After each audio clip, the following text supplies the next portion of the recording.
Welcome to Gotta Ping. I'm Mei Ping, the founder of Gotta Ping. As a next-gen leadership coach, I help high-performing young executives and entrepreneurs like you to navigate complex people and problems with top-notch communication and leadership skills to create sustained success. In today's podcast, I want to talk about coaching. What is this coaching thing all about? Is it legit? Why do I have to pay to work with a coach? And really, what do I get out of it? And as for myself, how did I get into coaching in the first place? How did I end up becoming a coach? So these are the very common questions that I get asked a lot. So I thought, why not let's just tackle it one by one so that everybody will get a better understanding of what coaching is all about. And if you choose to get coached, then I guess what you should expect, right? So coaching to me, right? Different people will have obviously different definitions, of course, but to me, it's really partnering with a person with more insights and experience that can guide you towards achieving your goals in pretty much the most minimum time possible. Because I've been hearing from a lot of people, and I'm sure you guys experience it yourself. How painful is it to really try to go and figure it out yourself? How useful are all these YouTubes, right? The Udemy courses, the various, learning courses and whatnot. They spend hours and hours trying to figure it out, but to no avail. How many of you have actually experienced that? How many of you have tried it? And you know what? How's that working out? I hear 99% of the time that it doesn't work out. And speaking from my own experience, I think it's the same, because when we are trying to do something ourselves, to be honest, most of us are not that disciplined anyway. And even if we are disciplined, it's not the easiest to monitor your own activities. It's a lot easier to have that perspective when you're talking to your friends or to your colleagues, and then it's so much easier for someone to point it out to you or mirror it back to you and say, hey, do you know, I thought you wanted to do this and that, and what happened, right? So coach is essentially that. And there are various coaches out there, career coaching and leadership. You have millennial coaches, you have business coaches, blah, blah, blah, the whole 9 yards, right? But for me, it's really very simple. It's about transferring insights, skills, and experience. So, right now, anybody can be a coach, and I'll be totally honest. I see a lot of coaches out there. A lot of coaches want to connect with me, want to chat with me, and all sorts, right? But ultimately, I guess for you, if you choose to work with a coach, then pick someone that you feel comfortable with. Because if you can't even talk to the coach, right, then how are you going to really express yourself clearly, and how are you really going to get the kind of support that you need? Because I believe that fundamentally, it's really down to trust and rapport. For me right now, my focus is really young executives and entrepreneurs. So pretty much the Generation Z as well as millennials. So anybody pretty much in the age of maybe 35, 36 and younger, I work with. Because I'm a millennial myself, so I really understand, I resonate with the challenges that my clients are facing. So I think I can understand it at a much deeper level rather than just kind of giving you a bunch of rah-rah and say, okay, you know what, good luck, because I kind of I hear you, but I don't really understand you. If you get what I mean. So the other question I get asked a lot is, how did I become a coach? And what really inspired me, and what are some of my goals and so forth. So what got me, how do I become a coach? Okay, anybody can choose to become a coach. You can go to your LinkedIn and Facebook and then announce it to the world. Say, hey, you know what? I'm a career coach tomorrow and this is what I'm going to do, blah, blah, blah, right? Of course, you can take a certification if you feel more comfortable to get the certain baseline skills. But I found that a lot of it, I pretty much picked up when I was running like massive teams in the past decade at global multinational companies. So I was mentoring my team members. I also coached them on both personal and professional development. So those skills pretty much was something that I already had. It's just that when I established my own coaching business, right, my company got a ping, I pretty much just transitioned from coaching in a corporate setting to coaching with like actual direct clients who want to work with me. So, for me, I didn't really see that as a massive transition. And I would say that, in some of the coaching classes that I attend with my fellow peers, I definitely have moved on way quicker than everyone else. Because honestly, if you think that a class is going to help you become a coach, it's going to help in a massive way without doing your own homework and without really prioritizing and really recognizing the value that you bring with your experience, then that is a massive mistake. And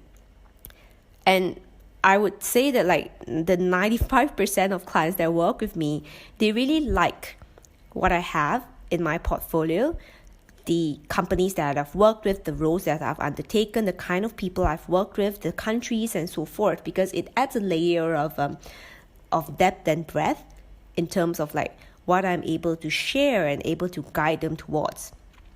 So just a quick example, I have one client who is a regional branding manager for ASEAN. So she's in charge of pretty much 10 countries to run all their marketing projects and budgets and whatnot. So when she came to me, she pretty much said, you know what, I have reached out to other coaches. They asked me a bunch of questions, but they don't really understand the challenges that I'm in. I am dealing with 50 people and it's not so easy. I don't know what skills I don't have. And I've tried this and that, but it doesn't work. My boss is angry at me. My colleagues are not cooperating. What do I do? Right? So it's very easy for me because, I used to run like massive multi-million-dollar projects with 43 countries.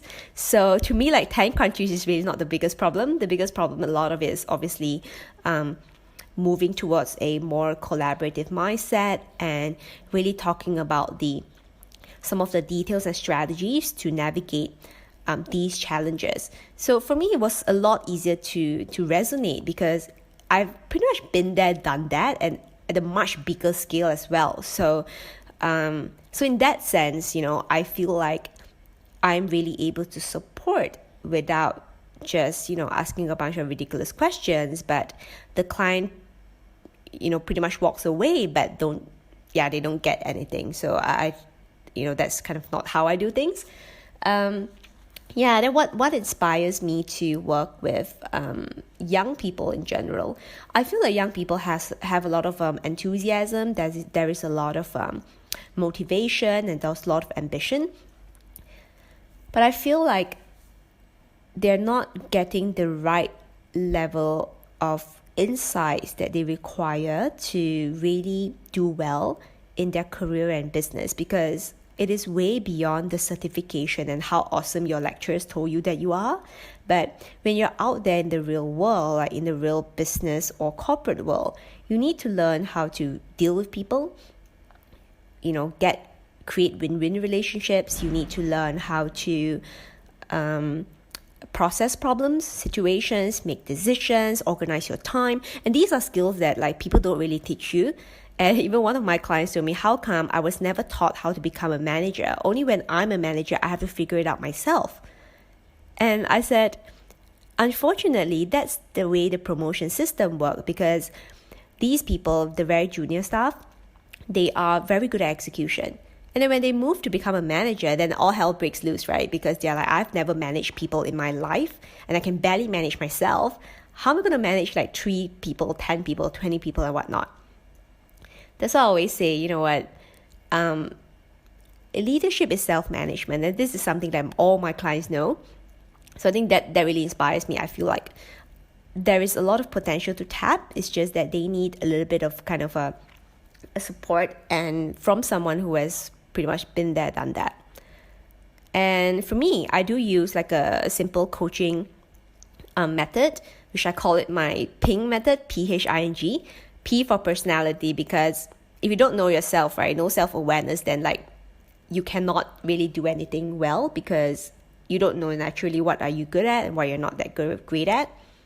The second thing, which is the H part, which is the hacker, hacking your mindset, because it all starts in the mind, isn't it?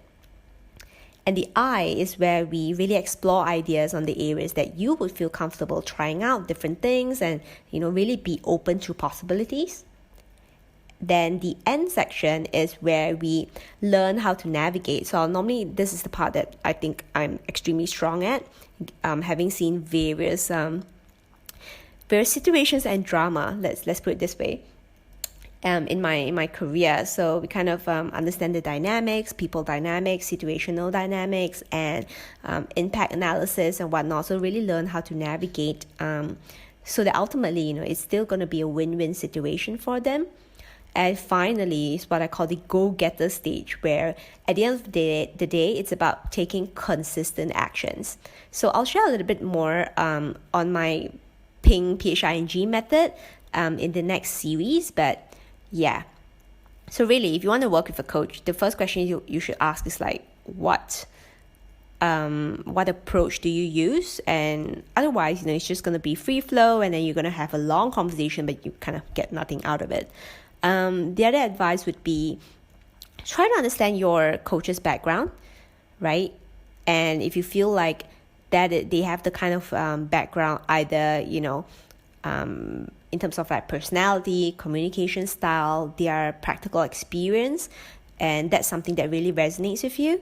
Because if it's not, then it doesn't really matter how, I guess, competent or professionally established that coach is, because you will not be able to resonate with them, that they don't understand you, you don't understand them, right? So it's going to be like two strangers looking at each other and say like, what is going on? Yeah, so I guess that's just a very, very short episode on what exactly is coaching, and really, how do you pick a coach, and really what can you get out of it, which is really for you to define, right? And the final advice is to go to a coach when you're ready, right? Don't expect the coach to save you, but really have an idea of what you want, and then work with a coach that will help you get there a lot faster than you would normally get there yourself. So I look forward to speaking to you guys in another series where I'll be sharing a little bit more about my PING coaching method. So see ya! Thank you for joining me today. If we have not yet connected, I look forward to connecting with you. You can find me on my website, www.gottaping.com, on LinkedIn, as well as Facebook. The links to my profiles are in this episode's description box. I can't wait for you to join me in the next episode of my Gotta Ping podcast. Till next time, bye!